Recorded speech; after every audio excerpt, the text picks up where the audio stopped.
YCP ప్రభుత్వ హయాంలో అన్ని కులాలకు మతాలకు సమాన న్యాయం జరిగిందని కర్నూలు ఎంపీ డాక్టర్ సంజీవ్ కుమార్ తెలిపారు. వైసీపీ ఆధ్వర్యంలో చేపట్టిన సామాజిక సాధికార బస్సు యాత్ర కర్నూలులో నిర్వహిస్తున్నారు.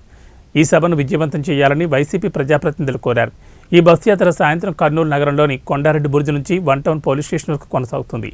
కర్నూలు ఎంపీ మాట్లాడుతూ ముఖ్యమంత్రి వైఎస్ జగన్మోహన్ రెడ్డి ఆధ్వర్యంలో రాష్ట్రంలో ప్రజలందరికీ విద్య, వైద్యం, న్యాయం అందుతుందన్నారు. విద్య, వైద్య రంగ అభివృద్ధికి ముఖ్యమంత్రి జగన్మోహన్ రెడ్డి ఎంతో కృషి చేస్తారని కర్నూలు ఎమ్మెల్యే హఫీజ్ ఖాన్ తెలిపారు. ఆంధ్రప్రదేశ్ రాష్ట్రంలో సంక్షేమ పథకాలు నేరుగా ప్రజలకు చేరుతున్నాయని ఎమ్మెల్యే తెలిపారు. తెలంగాణ రాష్ట్రంలో అధికారం మారినంత మాత్రాన ఆంధ్రప్రదేశ్ రాష్ట్రంలో అధికారం మారదని ఆయన తెలిపారు. ఇప్పుడు పేదవాడు ఆకలి కొరకు అలమటించి రోడ్లు వెంట తిరగాల్సిన అవసరం లేదు. తమ ఇంటికి పథకాలు వస్తున్నాయి, పేదలందరూ సంతోషంగా ఉన్నారు. ఈ విషయం మొత్తం ప్రపంచానికి తెలియజేయాలనే ఉద్దేశంతో ఈ సాధికార యాత్ర మేము పెట్టాము.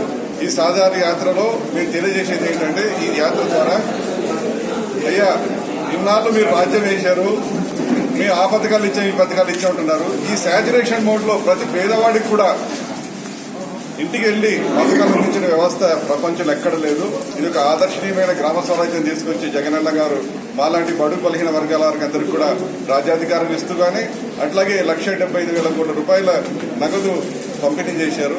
ప్రపంచ మేధావులందరూ కూడా, నోబెల్ గ్రహీతలు కూడా చెప్తున్నది ఏంటంటే, ఏ సమాజమైనా బాగుపడాలంటే మీరు పథకాల ద్వారా, అంటే నేరుగా డబ్బు డైరెక్ట్ బెనిఫిట్ ట్రాన్స్ఫర్ చేయండి, అప్పుడు ఈ సమాజం బాగుంటుంది చెప్పి చాలా మంది రంగరాజన్ లాంటి వాళ్ళు కానీ, అమర్త సింగ్ లాంటి వాళ్ళు కానీ, పెద్ద పెద్ద నోబెల్ గ్రహీతలు కూడా చెప్తున్నారు. అదే మన వైఎస్ జగన్మోహన్ రెడ్డి గారు, గౌరవ ముఖ్యమంత్రి గారు పాటించి ఈరోజు ఒక పేదల రాజ్యం తీసుకొచ్చారని మేము గర్వంగా చెప్పుకోగలుగుతున్నాము. పదవులు ఉండొచ్చు, ఉండకపోవచ్చు, కానీ ఈ పేదల రాజ్యం ఇట్లాగే కొనసాగాలి. పేదలు ఇదే విధంగా సంతోషంగా జీవించాలి. ప్రతి ఒక్కరు కూడా ఏ రాజ్యానికైనా కావాల్సింది ముఖ్యంగా 3 విషయాలు, అంటే రాజ్య బాధ్యతలు, రాజ్య ధర్మాలు. ఏమయ్యా అంటే విద్య, వైద్యం, న్యాయం. జగనన్న గారు ఇప్పుడు కూడా మాకు ప్రొవైడ్ చేస్తాం. ప్రతి ఇంటికి కూడా ప్రతి ఒక్కరు చదువుకోవాలా, ఇంటి చదువుకోవాలి. 4 సంవత్సరాలు 9 నెలల్లో జరిగిన సాధికారత గురించి చెప్పుకోవడానికి, అలాగే సంబరాలు జరుపుకోవడానికి మాకు ఈ అవకాశం ఇచ్చినందుకు ధన్యవాదాలు తెలుపుకుంటున్నాం.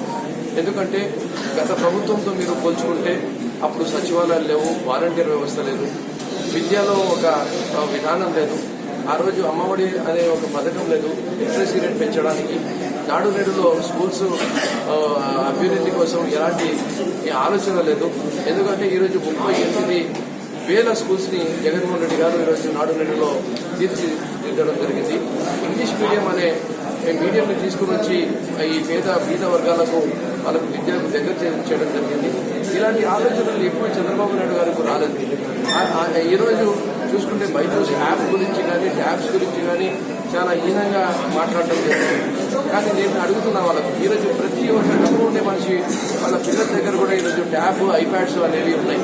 మరి అవన్నీ ఇచ్చి పిల్లలకు మంచిగా చదివించుకోవాలా, వాళ్ళు కూడా నీటుగా ఉండాలా, ఎక్కడ కూడా మానసికంగా వాళ్ళ దగ్గర ఉండేది నా దగ్గర లేదు అని చెప్పి ఆ మాట రాకూడదు అని చెప్పి ఒక మంచి మనసుతో చేస్తే కూడా దాంట్లో కూడా ఎన్నో దురాలోచనలు నిజంగా రాయడము ఈనాడు అనేది చాలా విచారకరమైన విషయము.